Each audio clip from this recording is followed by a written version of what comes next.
নাম রবিউল হোসেন মণ্ডল, বয়স 8 বছর। কানে শোনার সমস্যা রয়েছে। এই সমস্যার কারণে তার সময় সম্পর্কে, বিষয় সম্পর্কে ধারণা ছিল না। এই ধারণা আনার জন্য আমরা এমন একটা সেটআপ বানিয়েছি যেখানে সে ঘন্টার আওয়াজ শুনে সময় সম্পর্কে ধারণা হয়েছে।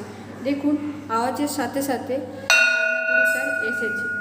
কোন পিরিয়ডে কোন ক্লাস এবং কোন টাইমে কোন ক্লাসটা হচ্ছে সেটাও দেখাচ্ছে। তারপর কোন সাবজেক্টের ক্লাসও দেখাচ্ছে।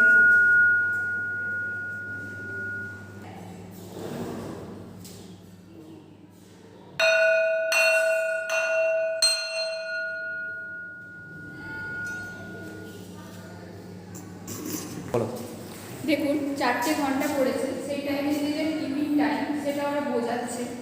এবং 12টা থেকে 12:35 থেকে 1:30-এর মধ্যে যে টিফিন টাইমটা হয় ওটাও বুঝতে পারছে। ওই টাইমে যে খাবার খাওয়া হয়, এর ফলে কি হচ্ছে, ও টাইমটা শিখছে, কোন টাইমের মধ্যে কোন টাইমে কোন ক্লাস, কোন সাবজেক্টের ক্লাস হচ্ছে, কোন পিরিয়ড সেটা বুঝতে পারছে, ফার্স্ট পিরিয়ড না সেকেন্ড পিরিয়ড সেটা বুঝতে পারছে, কোন টাইমে টিফিন টাইম সেটাও বুঝতে পারছে, যে কোন টাইমে খাবার খাওয়া হয় সেটাও ও বুঝতে পারছে। Break Free Solutions, brought to you by Project Discovery, supported by Enable India and Google.